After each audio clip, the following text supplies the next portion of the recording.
we go. We are kicking things off. 6WX playing as Sonic, BDB playing as Rosalina and Luma. This should be an interesting one for sure. Rosalina and Luma, bit of an advantage to 6WX, but nothing insurmountable.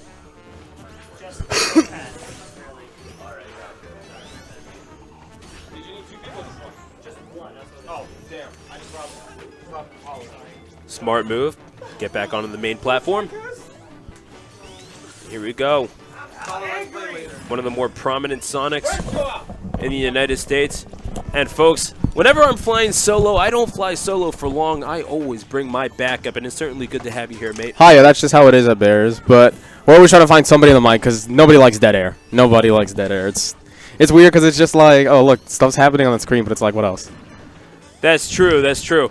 And, you know, for as talkative as I am, I certainly prefer to have experts alongside me because I can only provide so much context to what's to what's on the screen.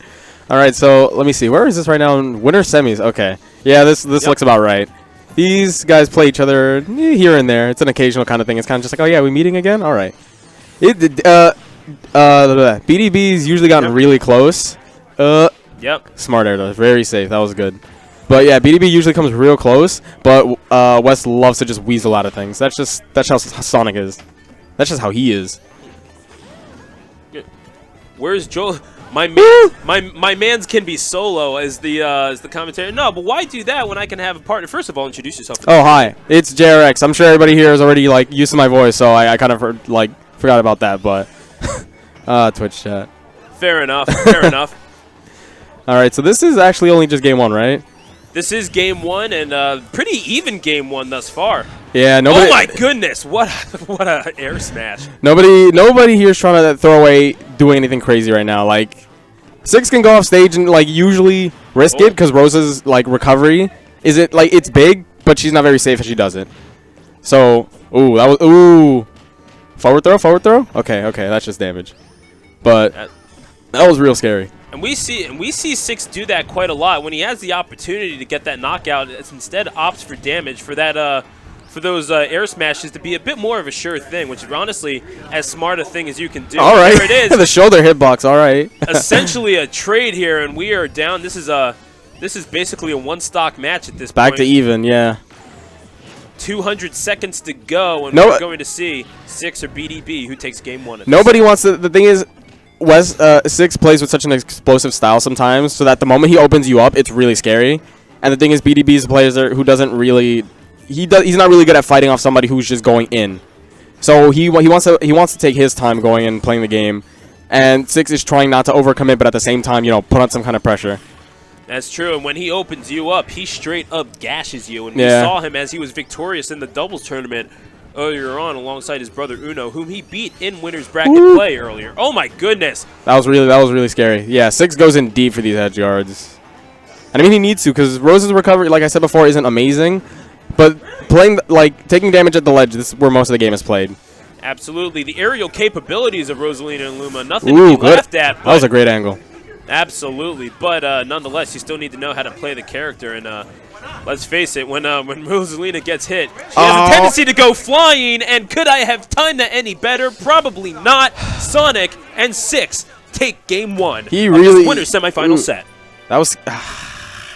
I feel like that wasn't intentional on his part because he looked like he saw the F smash coming and kind of just reacted too soon and then just dropped shield. Like I don't even want to say he was scared. It was just like he reacted too soon. He knew what was coming out. And he was mentally in the situation. Then just he dropped it. But absolutely. I mean, for the most part, it was fine overall. Like Six just really had him hold down. The moment he got him off stage, had him at the ledge, and he could get him and Luma separated to even a degree. He really just went in on him. So. It almost seems counterintuitive to play such a fast character like Sonic and go for damage and chipping away like that, but nonetheless, Six knows how to play that character so well, as we just saw in that first set, and as the second game gets underway. What changes do you expect to see from BDB with such a familiar character for him with Rosalina and Luma? To be honest, I don't expect him to really change much, because what he does usually works. He doesn't do anything too drastic to his play.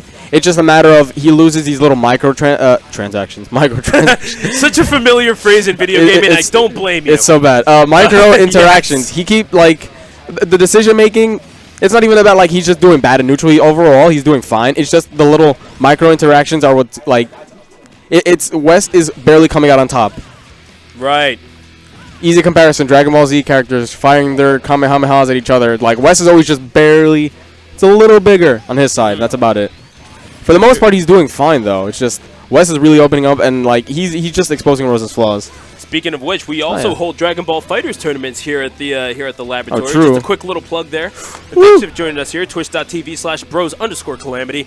We're getting underway. Winners semifinal action here, even at 2 stocks apiece. But as we see, Sonic with the slight advantage, and there is a gut punch. That was, that was amazing. I mean, hey, those two convened for a pillow fight, and Sonic brought a sack of potatoes, but that is what we see. Sack of potatoes? That was a sack of bricks. That was a whole bag of bricks. Like, Sonic's not trying to let anybody have fun. Like I say, the moment he opens you up, he doesn't let go, which is good. And it's like, everybody hates that about Sonic to a degree because it's like, oh, yeah, he kind of needs to weasel his way in and out. But, like, look how much damage he's already, like, accrued. Like, that's 62%. Got rid of Luma, or at least done damage. Yep.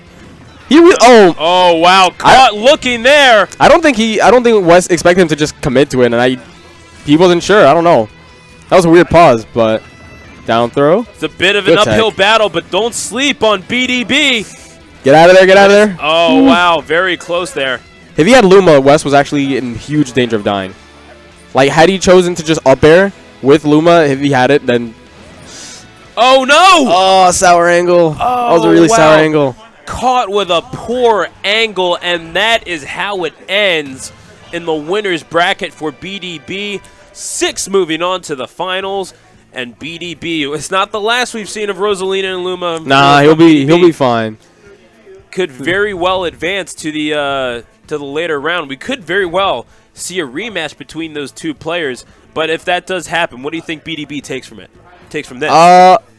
It'll probably change more. Just instead of him changing how he fights West, it'll kind of just be like, okay, keep my mind open to these options that I wasn't expecting the first time, that I adjusted to the second time. Because in that game, that same situation with 6 charging F smash just out in the open, BDB ran in and then instead of just dropping shield, holding shield like he did last time, he figured, okay, I'm just gonna cross up behind and roll and then punish the move. Because the first time he respected it, that's how he lost game 1.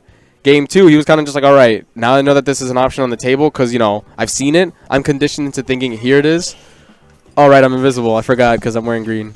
See, at least I'm not alone. I feel very good about that.